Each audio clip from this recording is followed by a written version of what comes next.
Welcome back, everybody, to today's second class in this series that we're offering on cooperative communities, intentional communities, Paramhansa Yogananda's vision for the future.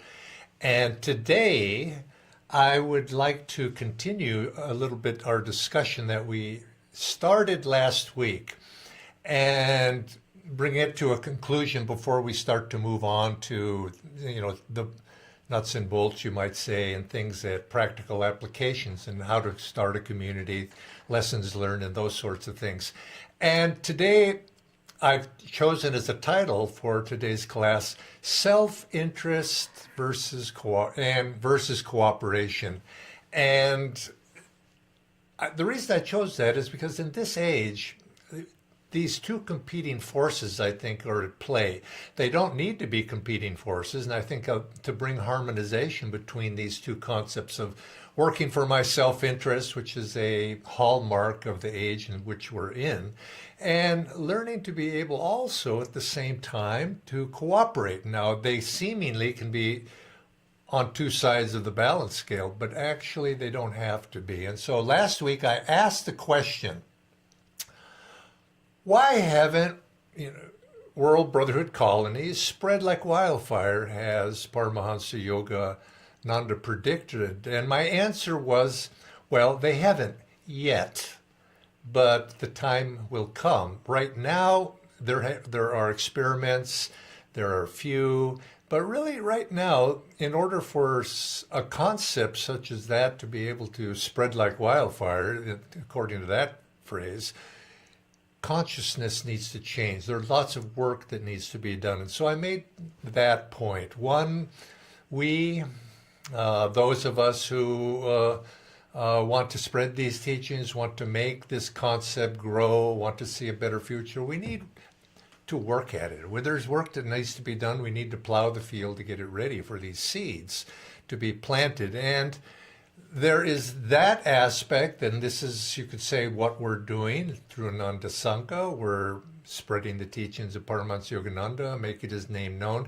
But it's more than that alone. It's a broader concept. It isn't about our guru Paramhansa Yogananda as much as it is about what he taught, the truths that he expressed and brought, and we to try to share those, and not just share them verbally, but try to express them in our actual lives and in our daily activities, and through the outward expression of what we do with our lives, and the creation of World Brotherhood colonies for some of us, and to participate in that is one of the aspects by which we can be of service. And so, yes, we have to, you could say, cultivate the fields with right attitude, with higher consciousness.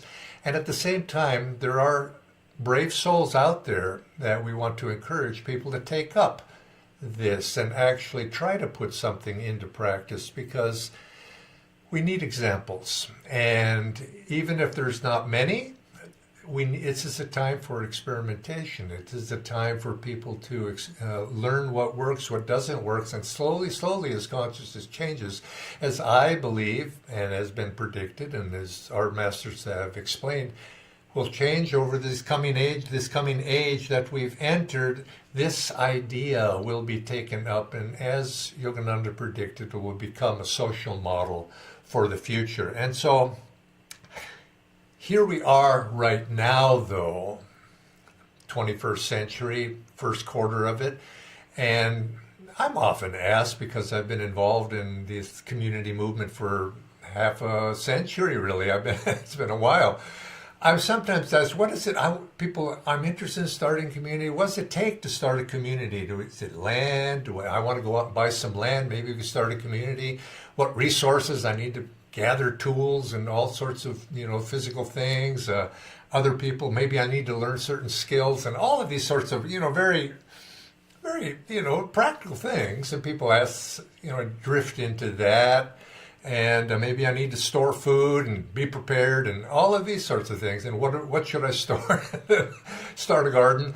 Well, all of these things might be good and they might be useful, but it really doesn't begin there. If we want to start a community, it all begins with people. as I like to kind of sometimes ruefully say, people, people, people, because that's difficult to working with people, because you have to deal with all the, maybe people who disagree with you, different foibles, trying to get people moving in one direction. That's a skill, to be able to work with people, have those leadership skills. But we need to realize that a community is people. And its people, as Swami Kriyananda used to always say, are much more and far more, are more important than things. And so we have to work with people, but it's not any people. It's people who have a wish and a willingness to cooperate. I mean, you sort of take that for granted. Oh, everybody wants to cooperate, surely. Is that really true? But it's those who have, and you might say by nature, a willingness to cooperate, a willingness to sacrifice. That's a word that people don't like to hear. But when I say, what does it mean to sacrifice? Sacrifice for an ideal. Because what we're speaking about here, when we're speaking about intentional communities, that's an idealization. And and if a person is not willing to sacrifice for an ideal, when the going gets rough, they revert back to the inherent tendency to think of me and mine. What do I need? What my self-interest?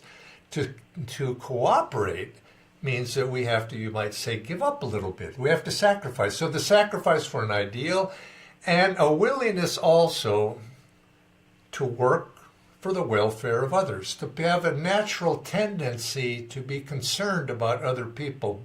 And that demonstrates a certain maturity in a person. They're not just not involved in themselves completely. And we all have self-interest, but the willingness to look for the welfare of other people shows a mark of spiritual growth that I think is somewhat essential, particularly in this age, for the success of communities. So if you get people together who are willing to cooperate, they see a larger, something to see the welfare of other people, think of them, and they're willing to sacrifice for an ideal. And when we say sacrifice, it's really what it comes down to. It's the spiritual sacrifice that everybody makes if they want to perfect themselves, if they want to seek higher values in life. Sacrifice of life, my individual likes and dislikes for a greater good, to be able to have that. And you think, well, that's easy enough, but really, is it easy really to sacrifice those things? It takes a certain practice. It takes a growth, and we're in that process. But if at least we have that ideal, that aspiration toward that, we start with that, and then we have, obviously, people have to have an interest, and we start to bring those people together. And as we bring those people together, a magnetism under an ideal, a magnetism begins to develop. I remember I mentioned last week that when I first met Swami Kriyananda, he was writing his manuscript, Cooperative Communities, How to Start Them and Why. And he actually had said, let's get people together to see if there's some interest. And he gathered in his flat in San Francisco at that day, maybe 20, 25 people came together to discuss this possibility of, is it possible to start a community? What might we do?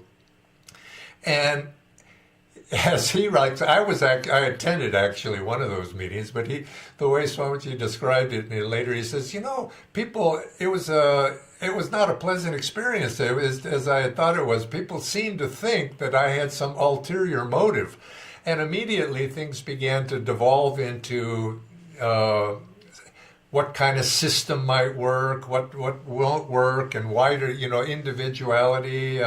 And the freedoms and all sorts of esoteric philosophical discussions began to arise, and arguments began to come up. And they had they're sitting in a living room, even thinking about the idea, and divisions became divisive real quickly. Not that it was a negative, it was tending that way, but people were good-hearted. But there's a mental habit. Yes, it's a good idea, but. Yes, but. and you begin to see the faults. And it's very difficult to get energy moving all together in one direction in a positive way so that you can then begin to attract ideas, positive ideas begin to come. And so you could say the group forming to create Ananda Village had a little bit of work to do. And but eventually later it did begin to coalesce. And I, just as a personal aside, I mentioned I attended one of those meetings. People who wanted to start a community, and if there was 20, 25 people there at the one I was. And later I did move to Ananda and help create Ananda. And of all those 25, I think no more than one or two of those people ever came. It was all in the clouds, you see. And this is what you get. And to get people who actually are willing to start and act and do something in the right spirit, it's not, when it comes in the, you could say, as they say, when the rubber meets the road, sometimes it turns out very different than you had hoped. But anyway, there's the dictionary. I was looking up the word cooperation, and it's defined as working or acting together for a common purpose or benefit, a joint action. But we need more than that. It's also, what we're speaking about here is intentional cooperation, to actually want to cooperate, because many times communities form and have formed throughout history for many different reasons. And I think as a society, it's always been somewhat cooperative, people, because just the physical obstacles to living in this world, to being able to accomplish something, people coming together for commercial purposes. Why do communities start next to a river, maybe, or a stream? Well, there's water, that's useful. Maybe if it's a big enough river, people can travel on the river, trade happens, people come, I'm going to go there because I can barter, and there's all sorts of reasons. And historically, communities come, all sorts of reasons. They come crossroads, commerce, trade, jobs, and there's always been natural groupings of people who share common interests. You got people share, perhaps they're immigrants into a country, and so consequently people speak the same language, and they congregate, they have background, so they come together and they form communities. I myself, my family, I was a child of immigrants into America, and I lived, my parents and that generation, they all had friends, but it was an immigrant community, and I grew up in that.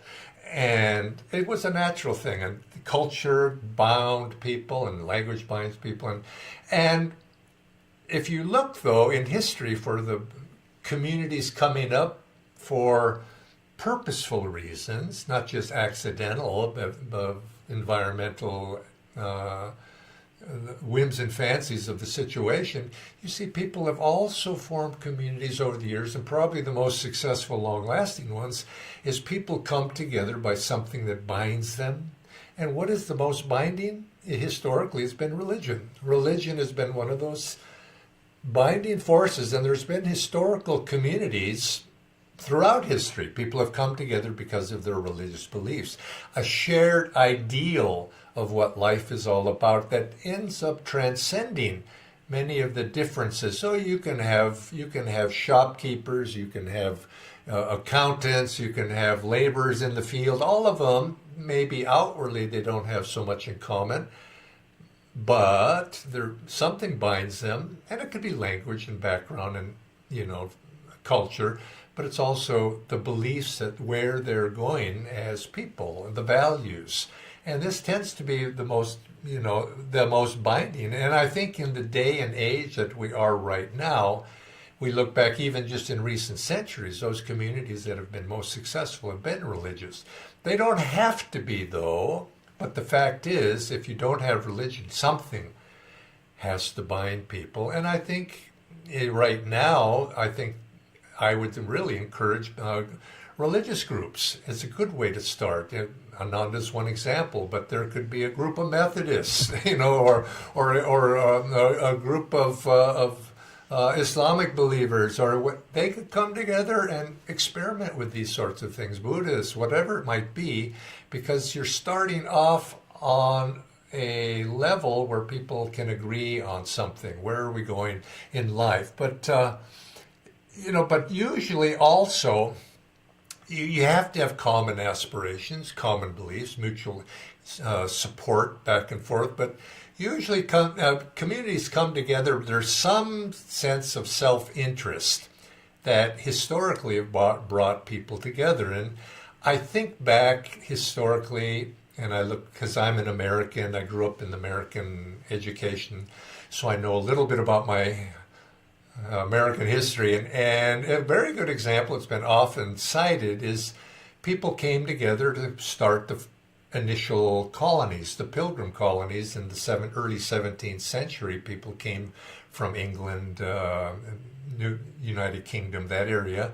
They came, and eventually later from other places, well, they came to America to start a community. And in the process of that, and it was religiously motivated for most of them, not all of them, but for most of them, they were wanting to find a place where they could practice their religion. And those early pioneers coming, especially those coming to New England, the upper northern states, they came with that motivation. And we use them sometimes. Oh, they came and they lived, and they actually did. The first ones, they lived communally. And the interesting part of the history, though, that some people might forget, is it wasn't because they wanted to live communally. It's because they had to. One, they needed to protect themselves in the wilderness. They didn't know where they were. And second, they had a contract with the people who put up the funds for those pilgrims to go to America, and they had to pay them back. And as part of that contract, they would do certain labor in America to establish this colony, to send back material and send back resources back to England as a profit-making business for those people who had supported them to come. But so they lived together, and they had signed a contract with each other that they would live together communally for 10 years. When that 10 years expired, what happened? The community began to disperse. People wanted their own land. They wanted autonomy. And they didn't want to necessarily live together. They needed to keep some sense of community in order for self-protection, and of course to provide necessary opportunities for trade and so on.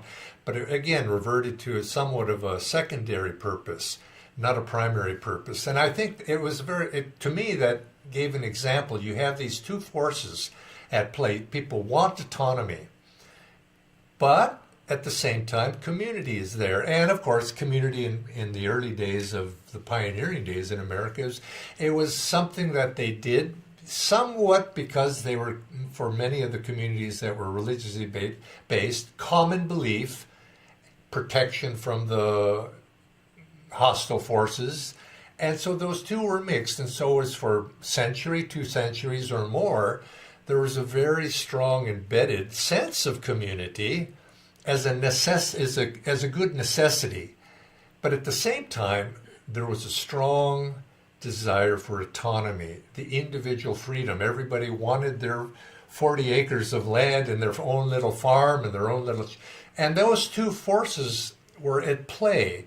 And both of them, in America at least, are very, very strong. They would cooperate in times of adversity, warfare, those sorts of things, mutual self-defense. But you remove the threat, and there was a lot less desire to cooperate.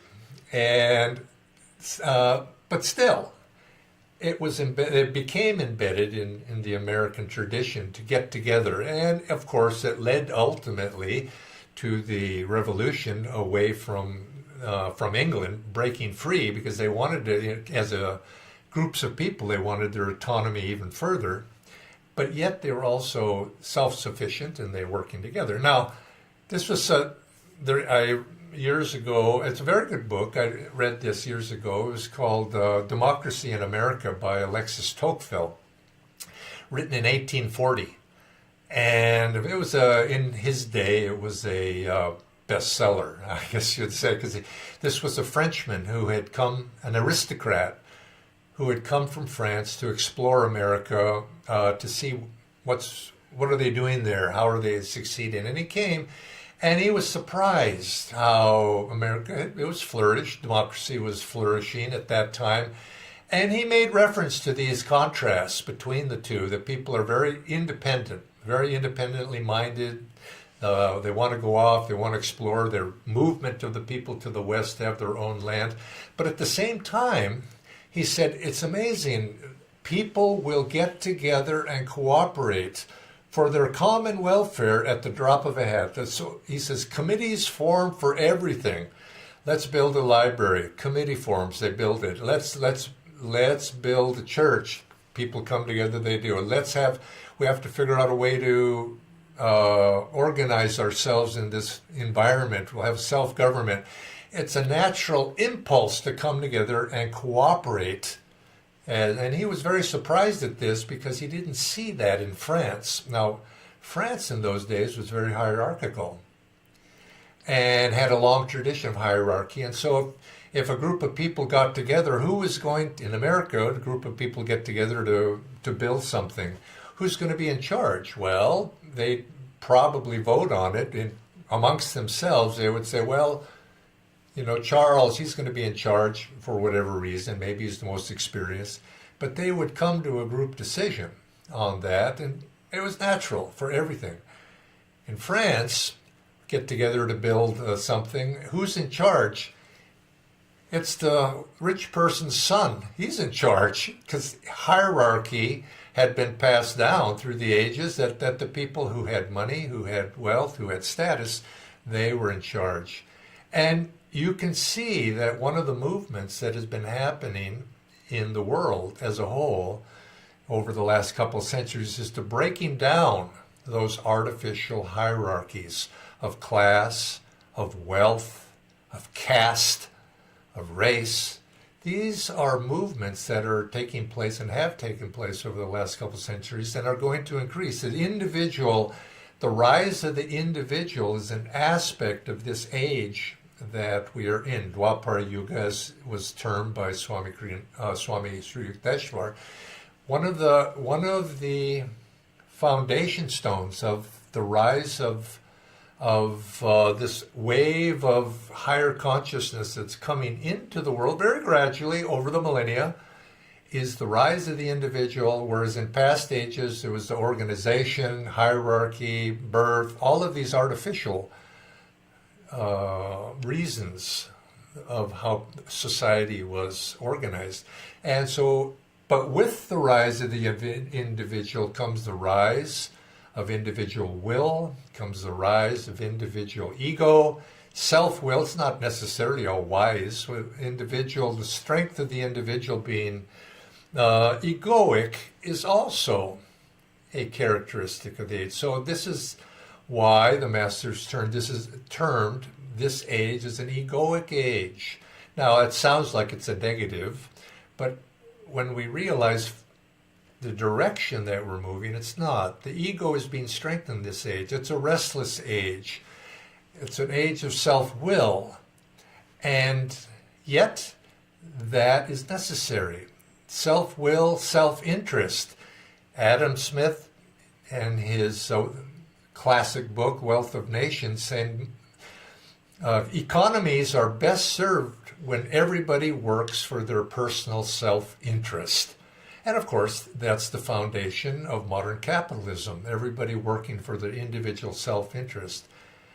But it's not necessarily the highest way in terms of consciousness, but yet it is what we have today. Now, Adam Smith was wise enough to see that it would be better. Would it not, he postulates this question, would it not be better if people understood that their self-interest is more expansive if they think of the welfare of others? And that, he felt, would be a direction that people would ultimately go. Now, people don't remember Adam Smith for that caveat he put in there. But he himself saw that there was something higher than individual. Each person, you could say, greed is good. It says there was a movie about that. Greed is good. Everybody being greedy for their own self-interest leads to the highest economic benefit. Well, that may be true if consciousness is on a certain level, and maybe we are on that level, but that's not the direction that we could go ultimately. And of course, Karl Marx, he came and of course proposed communism. We all think of the highest welfare, from each according to his abilities, to each according to their needs. Now that sounds really idealistic, and and many people were idealistically motivated by that. Wouldn't that be a better way to organize ourselves rather than just greed? Unfortunately, it may sound nice, but it doesn't seem to work. And because it becomes coercive. Economic systems, organizational systems have to be voluntary to truly be free. For a person to actualize and be happy, there needs to be that intentionalism in our actions, to intentionally cooperate, intentionally work for the welfare of others. To just do it because we're forced, that goes against the human spirit, and ultimately it becomes coercive, which is what communism put into play politically ended up being. It's coercive. So what you find is society, we have these two. Well, you have communism on one side, greedy capitalism on the other. Is there not a better alternative? Well, until consciousness changes, people won't be able to see it. Ultimately, what we're striving for in this age, and I think this is what has been predicted by the masters in the centuries to come, people will begin to learn the lesson that my happiness is increased if others are happy. To be able to see my happiness as interlinked with the happiness of all of us, that if I have self-interest, if my enlightened self-interest is to wish well for other people, when they do well, I feel better. And people will begin to see this, but it takes a bit of evolutionary change, a change in consciousness. And this is why, again, I'm a little bit repeating what I said last week, but this is why the ground must be cultivated with higher consciousness, to people to expand their sense of self beyond their own little self. Now, interestingly, I was mentioning how difficult it is for people to cooperate. People don't seem to want to sacrifice. But this isn't necessarily true in certain situations. Take a family, for instance, a married couple. They have children. They are going to naturally want to sacrifice. They will sacrifice for their small family. And so we can learn the lessons that people will naturally sacrifice because they see it in the higher interest. Their happiness is enhanced if they sacrifice for their family. But unfortunately, people in general have not yet been able to go beyond the boundary of us, as Yogananda would say, as Swami Kriyananda so often said, us four and no more, to see that boundary of family to holding them back. And the challenge for us in the ages to come, in this coming age, the centuries to come, is to expand that boundary, to promote that boundary, to do whatever we can to see that it need not just be competition, cooperation itself as a virtue, being able to teach this virtue, to be able to share that virtue, and have it be able to actually be seen as a virtue, as opposed to only having individuality and self-interest to be the ethos of our time, which unfortunately for most people it is. And they would, such a person would say, why do I cooperate? Why do I have to cooperate? Well, if you get people like that and trying to make a community out of folks like that, it's not going to work. Why do I have to cooperate? And it sounds good, but because what it means is, that means I have to sacrifice my own individual autonomy for something other. But if we can learn to see that the something other brings about what we really want to expand our sense of self beyond our little confines into something larger. But that lesson of sacrifice is large hurdle right now. But it does not mean that everybody sees that as a hurdle. There are many, many people in the world who do naturally think of others, because just like families, they see others as part of their family. It's part of the fabric, as I said, learning to cooperate with other people. We see, yes, if I cooperate, we're going to get this job done better. People understand it, and they also have that natural tendency of heart.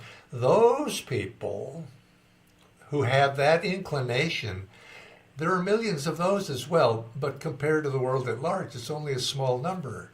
But yet, there's enough in that cater to make a community happen. And I think this is our job. For those of us who are interested in this is our task, let's say. This is our challenge, our opportunity. Look at it, maybe even that's a better way to say it. To motivate such people to get together and to think of themselves as pioneers. We spoke about pioneers, but pioneers in a new way. And I think we can do that. And it's a skill that cooperation, it's a skill that can be taught, and it should be taught, and we can begin to do that. And it's really, when we come down to it, it's really a spiritual question. Is this need of this age as a whole, is that of raising consciousness. My happiness is connected with the happiness of everybody. And I think this is the work that we need to do in the coming age. And this is what I mean when I say cultivating the soil. But at the same time, we do need to plant seeds. And I think this is going to take probably mostly young people, because they're the ones that tend to be more adventurous, just like Ananda village started with mostly young people. And it's a time when those people can get together and launch forth with experiments of many kinds, coming together. And in the weeks ahead, this is when we begin to speak of what works and what doesn't work based upon experience. I think this is what, if we can get enough people to be interested in that, we can launch forth and begin to plant those seeds that they would be cultivated and germinate into something that will have an impact, that will change the consciousness. Now, behind the scenes of all this, I think we must realize, if we haven't already, that I'm referring to the teachings of Paramhansa Yogananda's guru, Swami Kriyananda, who said there is a natural flow in this time in world history of a raising of consciousness for reasons that I need not explain here. I won't explain here. But this natural wave is a wave that we can ride on that. There is, you might say, behind the scenes, there is support that we are not moving into a dark age of chaos or negativity or apocalypse. That, although that's not to say we won't have difficulties, because out of difficulties good things can come.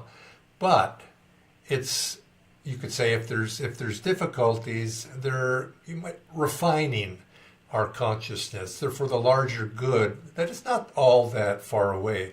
Paramhansa Yogananda even said, yes, the world itself may have to go through great difficulties, but out the other side of those difficulties, because difficulties sometimes we need to learn our lessons.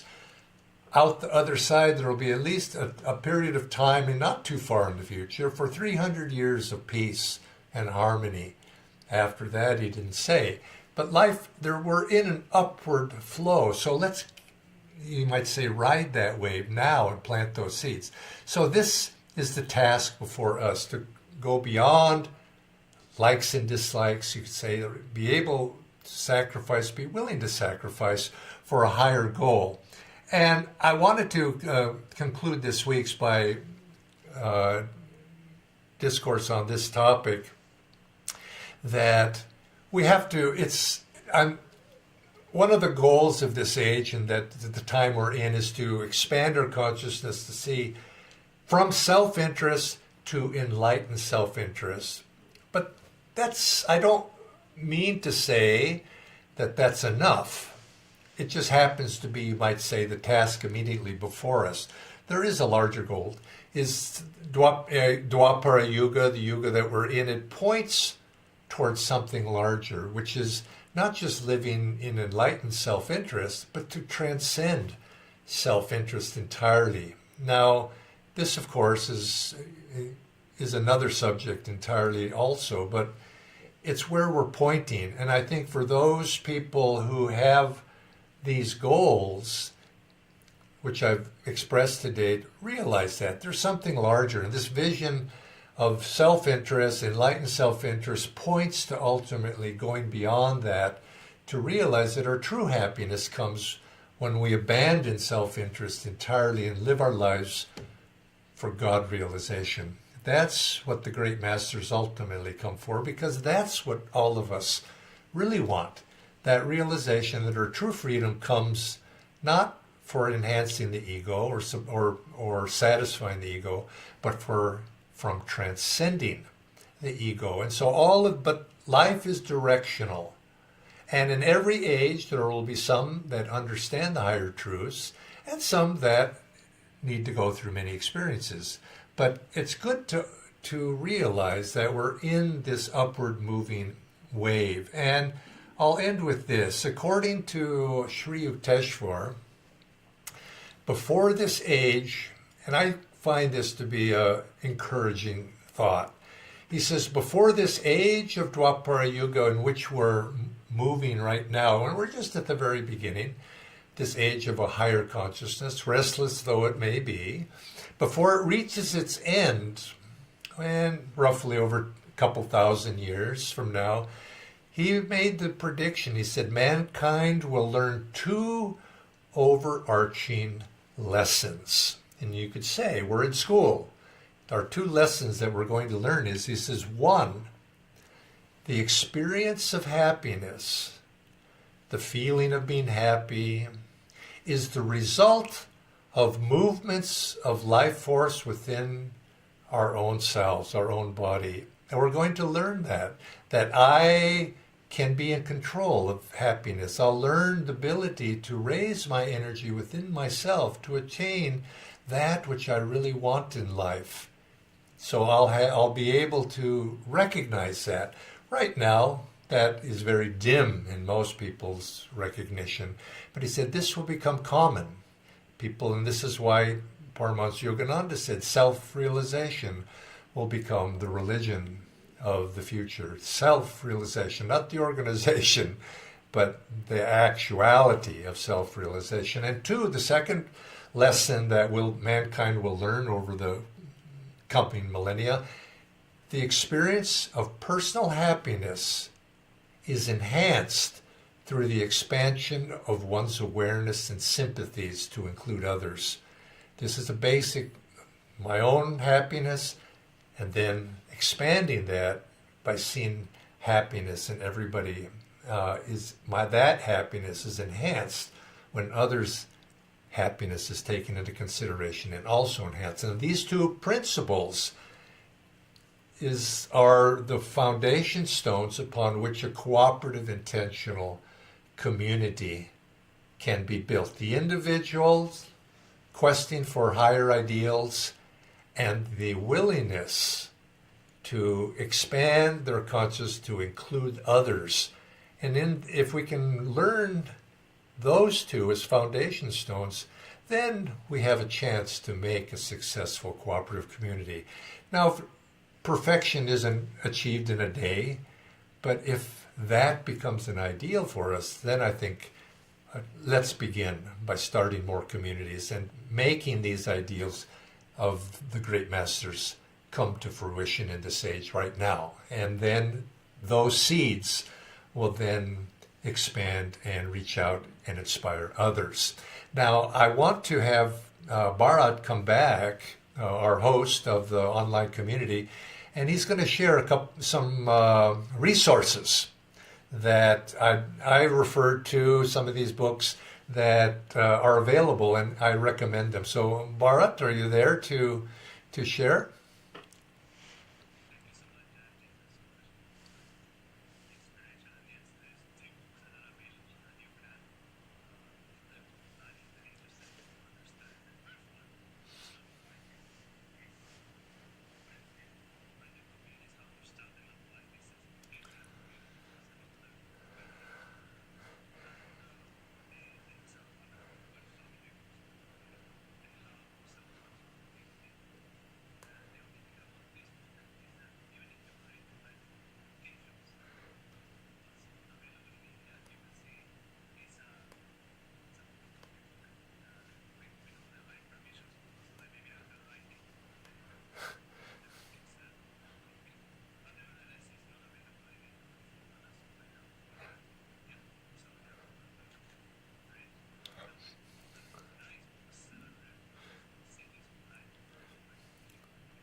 Thank you, Bara. Yeah, so we're starting off a little bit on the philosophical level, and then we're going to now we're going to start transitioning in a little bit into the practical level of how to and some of the applications for this. And so I look forward to seeing you again once more next week. Joy to you.